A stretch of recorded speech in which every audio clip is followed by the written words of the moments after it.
Good evening. Today we are processing apple scions and some seeds. I'm pretty much just selling apple scions this year. I may have a few pears, maybe a couple of other things, but probably just apples. These are what are typically considered good scions. They're 1 year's growth, so this is all grown this last year. They tend to be pretty long, well-formed, and they're well matured off. Like they finished growing, they hardened off for the winter, the leaves fallen off, and they're, very dormant. You can use a lot of very unideal scion wood. I've collected scion wood this year for my own use, for instance, that is, less than an inch long, because that's just what I have. Like there are trees, the gold rush tree produced so much fruit this year, there wasn't a single nice scion, like nothing even close to what this is. But that doesn't mean I can't use them. When I'm selling scions, there's kind of a limit to what I'll send out, but I usually keep the worst scion wood for myself, because I know it works and it's not a big deal. Some places will only send out really nice scion wood, like say, something like this, an 8-inch stick that's, a good size, like a particular size, or, not too skinny. I'll send out a lot smaller wood than that, like you might get stuff as small as this. But the good news is that these are apples and they're easy to graft and easy to work with. Yes, there's an advantage of this over this a little bit, but my scion wood is also typically much cheaper than other people's. So like if I have a bundle of a variety like this, where I have a bunch of nice scions, I'm probably going to send out, only pretty nice stuff. But if it comes to a variety where I only have, stuff that looks like this, or a bunch of stuff that looks like this, I'd rather sell those and send them out than not make them available at all. Typically what I'll do is I'll gather a variety in the field, say this is all one variety, which it's not, this is just a demo. And then I'll actually just cut right across at about the length I want, which is going to be typically about 8 inches and down. It depends on the variety and how vigorous it is, what kind of shoots I have.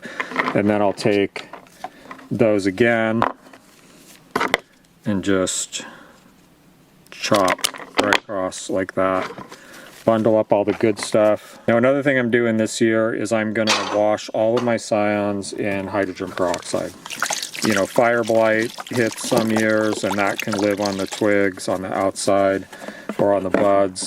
And who knows what, apple diseases can be on the outside of sticks. The only concern I have in particular here is fire blight. I'm not going to send out any twigs that have ulcers on them or anything, but, in the case that it's living like in the buds or something, I just thought I would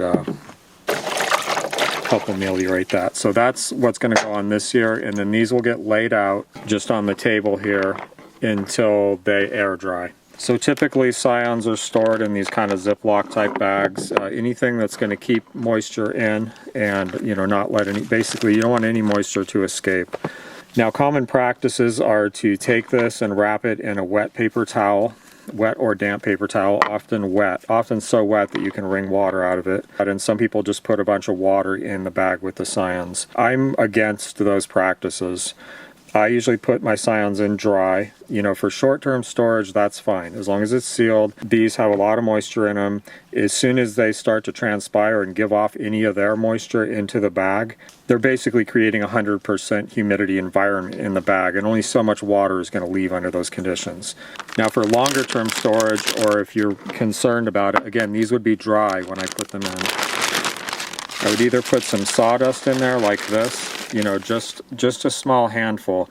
And this acts as a moisture reservoir, right? Like it's already damp, it's not soggy, you can't wring it out, but it's very damp. And this is gonna, again, create a 100% humidity environment all the time. And then any water that does transpire out of these and condense on the inside of the bag as droplets will get sucked back up into these shavings. And so it creates this moderating, it moderates the environment and keeps, standing water out of there. Because if you have standing water, you don't have any air reaching the parts where the scions are touching the standing water, like if you were to just dump a tablespoon of water in there or something. And that can tend to cause rot and mold and stuff like that, whereas this will not cause that problem. These are pine shavings, but you can use other types of shavings. I think the pine and cedar and stuff, redwood, are less prone to any kind of mold or bacteria though.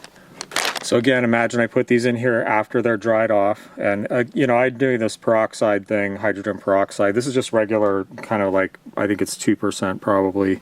But normally they would just, you know, you harvest them and they're dry, you put them in here. I'm either going to throw in a handful of these damp shavings, especially for long-term storage, or I'm just going to dip a couple fingers in clean water and flick it like that. So that's it. Now I confess to being quite sloppy when it comes to sterilizing my tools between cuts or between trees, which you know, theoretically can lead to infection. But I just have always had too much trouble, you know, remembering to do it, and most people I know don't do it. But if you're going to do it, what I use is again, hydrogen peroxide. It doesn't really damage your, you know, steel. You can also use a bleach solution though. Just hit the clippers and leave all the peroxide sitting on there. I have switched completely to this blue tape after being bugged by numerous friends for years to switch. It's extremely durable. It wraps and unwraps easily, so you can like, you know, you can undo it and retighten it. It doesn't rot. It doesn't tear when you're trying to like pull it off the thing. It really is that much better. So I finally broke down and bought a roll of that stuff. Now, kind of the obvious thing to use to write on these is a Sharpie. But I don't use a Sharpie. I use a ballpoint pen. These are expensive, they run out quickly, they stink, they're probably toxic. I just don't think they're necessary. I've always used ballpoint pens, and very rarely have I had any trouble with it, the stuff coming off. So what I'm doing today is I'm getting Scions that I want to give away versus Scions that I'm going to sell. This, for instance, is my seedling variety Bite Me. So first thing I'm going to do is check that there's nothing else on here, right? There's no loose Scions or clippings or ends or anything like that. It's so easy to get this stuff mixed up. So as you can see, this whole bundle is really nice and long. Like the worst looking Scion is that, and that's great. You can make this into easily 2 grafts. If you're good, you could squeeze three grafts out of this, and most of these you could squeeze 3 grafts out of. And then over here I have this smaller stuff. So this is the stuff I'll take to the local Scion exchange or give away to friends or use for myself to graft Frankentrees and stuff. Now there's a slight advantage to long Scions. If you use the whole Scion and leave all these buds on, you might get fruit like a year earlier. You know, that's a little bit theoretical, but I like to do it that way. So this is cool. As you can see, I have tons of this year. My impression of Bite Me this year is that I would just as soon eat it as any apple that was growing in the same season. I thought it was better than Wixen this year, which is pretty amazing. I'm not sure everyone would agree with me, but you know, bottom line is if I had a pile of Wixens and a pile of those, I'd probably eat more of the Bite Me. My ballpoint pen isn't working there, so I'm just going to use this right now. So if I get an order, I have to, like, you know, pull out the Scions, bundle them together. If it's one Scion, you know, I put one piece of tape on it, I write the name, get all the Scions together. I'll usually pack them in pallet wrap. So let's say someone ordered something, I get all the Scions out, I label them, throw them in here, damp pine shavings, wrap it like this, real quick, and then it gets shipped in a padded, usually in a padded paper envelope. And I don't send Scions overseas or to any other country, actually, Canada, Mexico, nowhere. Sorry about that, it's just how it is. All right, let's talk seeds. I've taken to treating all the seeds again in hydrogen peroxide. That's because you'll often end up getting this. These are Gold Rush seeds that I took out of the apple, put in a bag, didn't treat, didn't wash or anything like that, and now they have this mold growing in there. These are just harvested recently, so I'm going to take those, dump them into the peroxide. I don't try to leave them in here for an amount of time or anything because they're actually going to be wet for quite a while, because if I dump them out like this, they're still coated in peroxide, right? So I'll just drain that real quick and then just dump them on a piece of paper to blot them out. Now I want these to dry completely on the surface. If you look at this bag of seeds, there's no standing water in this bag. I did the same thing to these, just dried the surface, put them in here, and they haven't, you know, condensed at all. These seeds are completely wet, viable, fresh seeds. They look dry, but they are not. Now typically when I send them, I'll dump out, you know, the quantity, put them in one of these little bags like this, and again, just put in a tiny pinch, you know, maybe this much of damp sawdust in the bag with the seeds when I ship them. If I forget, don't really worry about it, it's not a big deal. Look at these have been in here for a long time, they're totally fine. Now these, on the other hand, were put away fresh, and you can see the condensation inside the bag. They have sugar on them, you know, which molds easier. They're sticky. They're wet on the outside. So that's the purpose of this whole thing, is the peroxide is going to hopefully kill any mold spores and bacteria. Okay, so February 15th. Can you read that? I can barely read that. February 15th, 12 a.m. So midnight on the 15th, as soon as it turns the 15th. All the Scions and seeds will be on sale. There are some seeds in the store right now, but I have a bunch of new ones. The Gold Rush crosses and the Pomo Sinel crosses, which these are like late ripening apples, and I didn't have them before when I listed the first batch of seeds. So there's quite a few interesting things there, and then a few other odds and ends that I came up with. But I'm going to wait, not put those in the store now, and just put them all in with the Scions on February 15th.